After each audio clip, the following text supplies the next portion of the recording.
Can the poor borrow their way out of poverty? Well, Alvin aims to find out now by lending just $25 to two small businesswomen in Tanzania via Kiva, a global microfinance website. Alvin's guide to good business continues on BBC World News. In the developing world, borrow their way out of poverty. I've come here to Dar es Salaam to meet two merchants to whom I made a loan to find out about microfinance up close and personal.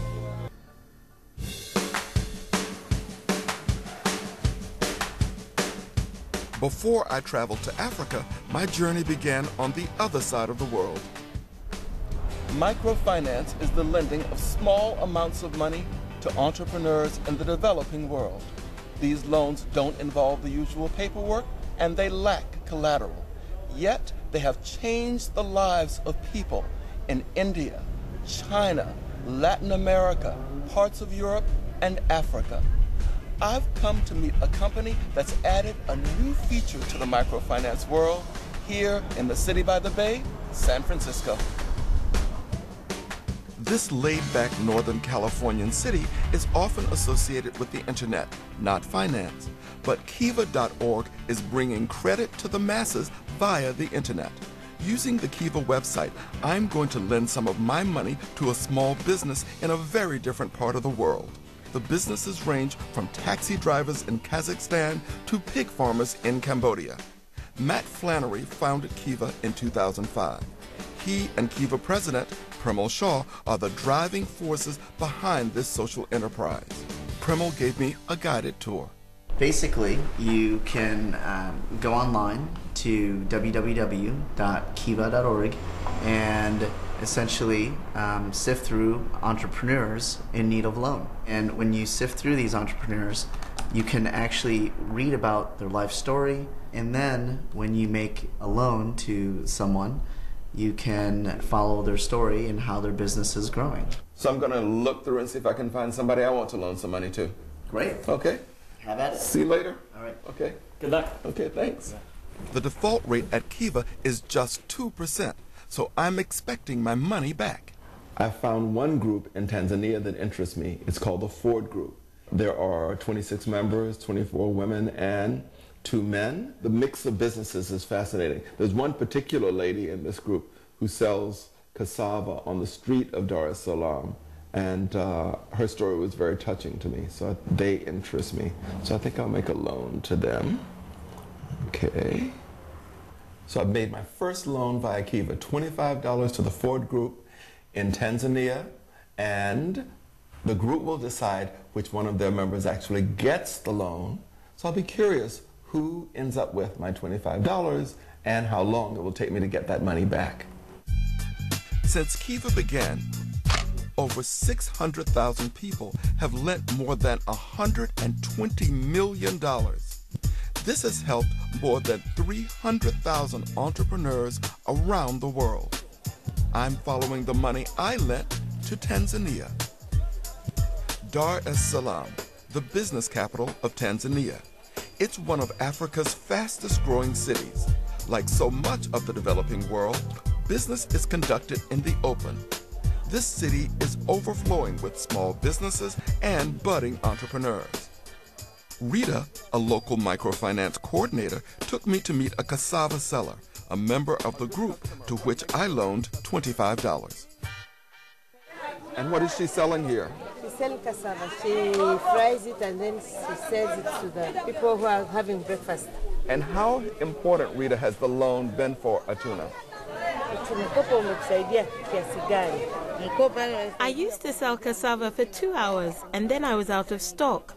With the loan, I can buy more stock and work for 4 hours, and now I'm selling ice cream as well. Oh, so she's expanding the business. Good. This is very good.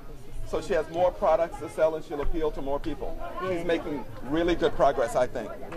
Just looking into Atuna's eyes, you can tell that this loan has really made a difference. She's a person who has a business, and much to my surprise, she's expanding it, bringing in other products. I am really happy I made this loan. And of course, I couldn't leave without trying a Tanzanian breakfast. It's like potato, like a potato. It's not bad, like a sort of big French fry. Who thought I'd be eating a French fry in a Tanzanian village? Hey.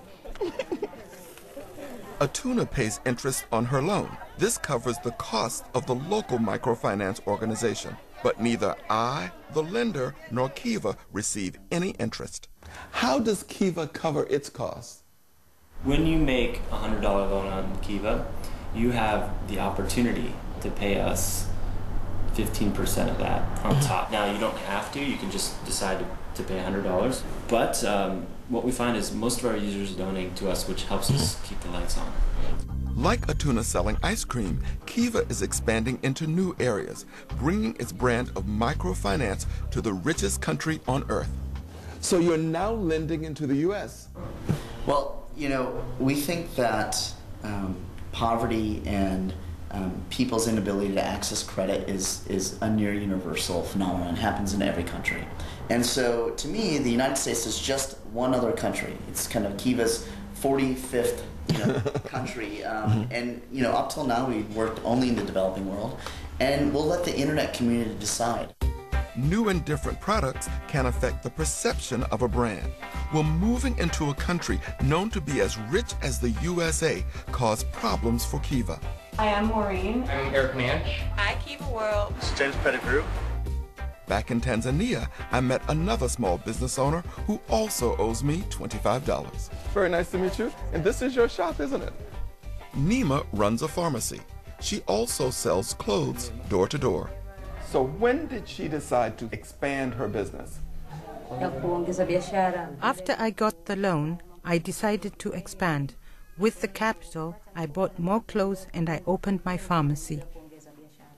So in addition to the pharmacy and the clothing, you're a singer also? In the evening, during the summer, when the sun shines, I sing in a band. She sells the clothing, she has the pharmacy, and she sings. Which one is her real passion? I have been a singer for so many years, so singing is a big part of me. But I've also seen people make a success of business, and that is my dream. I want to be a successful businesswoman too. In the long run, Nema faces an interesting problem. Will she be able to expand the business and find people she can trust to keep it going? The second problem will be there's only one Nema. She sells clothes, she runs the pharmacy, and she sings in her spare time. At some point, she is going to have to decide which one satisfies her the most and cast her lot more with that one. I've completed the first part of my journey here in Tanzania. I'll be back in 6 months to see how Atuna and Nima are doing. I've seen Kiva in action in the field and behind the scenes in San Francisco. Now I'm going to set them a challenge. But before I do, there's one more place I need to poke my nose: Kiva's accounts. Looking through the financial statements, some of the numbers are impressive, like how low their fundraising costs are. Another thing that springs to mind is how do they help their borrowers deal with the fluctuation of the US dollar, which could be very damaging if the dollar appreciates too much. Saturday morning, and I'm heading over to Matt's. I have 2 business challenges for the entrepreneurs. Going through your financial statements was really a revelation. What really impressed me a lot was the fact that you've been able to raise, on average, right now, $1 million a week. But yet, for 2008, your entire fundraising expenses was less than $250,000 for the year. That's impressive. Having said that, some things did pop up. One was, if you're lending money to people in all of these countries and it's denominated in US dollars, how are the borrowers protected against currency risk? What Kiva's done is we have introduced a policy where they can share the risk with the internet community. If the currency devalues more than 20%, then anything beyond that you can pass back to Kiva, and Kiva will pass back to the hundreds of internet lenders who've loaned money to that group or business. So they claim they have a way of meeting this challenge, but it's not on the website yet. Let's hope they get it working before a currency crashes. My other issue relates directly to your expansion in the U.S. What is the maximum amount that somebody can borrow in the U.S.? So the maximum loan amount that you can request in the U.S. as a small business is $10,000. $10,000 strikes me as a lot of money for one reason and one reason only: lawsuits. If someone in the U.S. loans money to somebody else, then they can sue them if they lose the money. It would strike me that a more prudent approach might be to lower your limit to what's available for settlement in small claims courts. Your challenge will be that those limits are set by each state, not by the federal government.